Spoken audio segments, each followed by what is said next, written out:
Earlier this week, Trump really showed the American people how down-to-earth and blue-collar he is when he told everybody that they'll have less things and they'll like it. I'm just saying they don't need to have $30. They can have 3. They don't need to have 250 pencils. They can have 5. That doll comment was especially infuriating for people who were like, hey, what the fuck? Don't tell me how many dolls to buy my daughter or anime son. And Trump's lackeys are really struggling to defend this. One of these dimwits is Batya Ungar-Sargon, someone who is allegedly a journalist and unfortunately keeps getting airtime because she describes herself as a MAGA leftist. I mean, I was never a Republican or a conservative. I was a leftist, and I am still a leftist. I'm just a MAGA leftist now because... That makes no sense. If you appreciate this kind of reporting that MAGA hates, then join our resistance here at Really American by dropping a like and subbing to help us get to 1 million. Thank you guys all for your support. Thank you. Now, I know that all words are made up and all labels are self-described, but I feel like we cannot keep letting these grifters call themselves leftists anymore. Liberals are playing a dangerous game cozying up to the right in order to win over their base, because we have to remember that their base is insane. And when we open the door for the Liz Cheneys of the world with Gavin Newsom all gung-ho about the movie tariffs, damn near thanking Trump, well, that opens the door for MAGA leftist weirdos like this who clearly do not have left-wing politics. I mean, just listen to her defense of Trump's doll comment. All right, you know what this is kind of making me think a lot about is the fact that every rich person I know, their daughter has 2 or 3 dolls, maybe a couple American Girl dolls, 2 or 3 expensive, nice dolls, and no crap from China. But if you go into a broke person's house, that floor is littered with broken toys from the dollar store. So now we're shaming people for being Barbie shaming. Is the opportunity to make enough money to make the same decisions that every rich person is already making and keeping the cheap toys away from their kids. And the people braying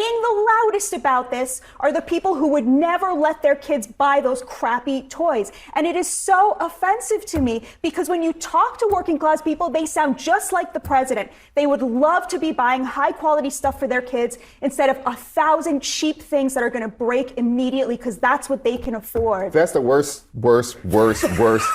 defense of Donald Trump, because China makes 80% of all toys sold in this country and 90% of all Christmas goods sold in this country. We have a lot of leverage with China. The Christmas and the doll industry is not one of them.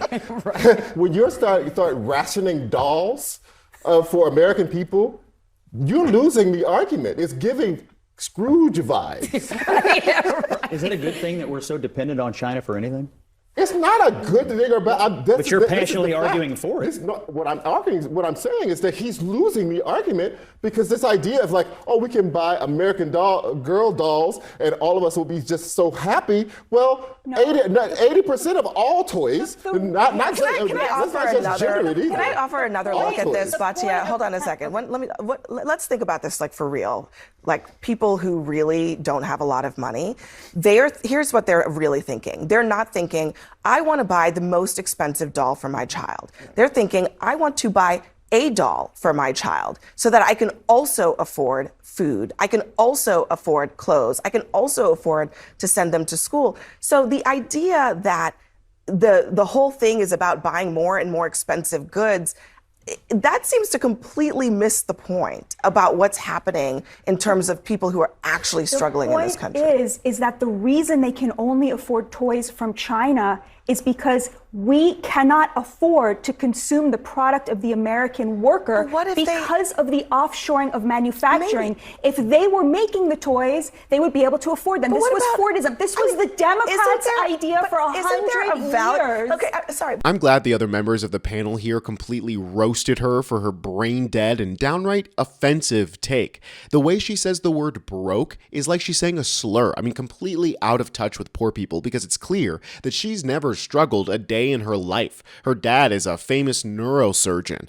They always do this thing where they say like, well, if you add up the cost of all of these cheap toys, then you could buy one expensive one. But that ignores the very real difference between having a few dollars in your bank account and having a lot at once. It's an easy expense to buy a $5 toy from Dollar General while you're getting groceries. It's a much more difficult thing to justify spending $200 at once on an American Girl doll when you have bills to pay. And the irony of this little rant that she just went on is that American Girl dolls that she pointed out as the nice American expensive alternative aren't even made in America. Legislative Director for Representative Garcia, Andrew Bauer, pointed out. She helpfully clarifies that by expensive dolls, she means American Girl dolls, which 5 seconds of research confirms are made in Shenzhen, China. Great work, everyone. The argument from these MAGA morons, left or right, is that Trump's tariffs are going to bring back doll manufacturing to the United States. But that's not the case. Mattel, the creator of the most American doll ever, Barbie, isn't going to be bringing back factories to the United States, but those prices sure are still going to go up. Here's the CEO of Mattel pointing that out. The president's point is to try and get production moved back to the United States. Is that going to happen with the toy industry? We need to remember that a significant part of toy creation happens in America. Design, development, product engineering, brand management, all happens in America. Making product, producing product in other countries allows us to create quality product at affordable price points. But if the tariffs come and they stay, would it be cheaper to manufacture toys in the United States? We don't see that happening. We believe that production in other countries where we can be efficient and more productive is the best balance between manufacturing in international outside of the U.S. and continue to develop product in terms of design and creativity in America. The toy industry has pushed for exemptions from the tariffs. The president basically used toys as an example, though, that kids can have 2 dolls instead of 30 or even more than that. So it doesn't sound like that's in the working. Have you had conversations with the administration about this? Look, the 80% of toy production globally does happen in China. And what the Toy Association said is that many companies are exposed. If this continues, there will be a significant disruption in the industry. We do support the Toy Association advocacy for zero tariffs on toys to ensure that safe and affordable products remain accessible to everyone, given that toys are such an essential part of children's lives. It's clear why this guy is the CEO. He's the master of talking around the point. I mean, it's obvious that he doesn't want to have Trump's ire directly pointed at Mattel, but he makes a good point that a lot of the non-manufacturing work already happens in the US. That's a good example of how the US economy works in general. We have transitioned to a services and management economy. To transition back to a manufacturing economy across the board is basically like thinking that if I don't change my own oil, then I can't drive my car. I mean, it's insane logic all around. But hey, this is MAGA that we're talking about. I'm Tony Hinderman with Really American, and I'll catch you next time.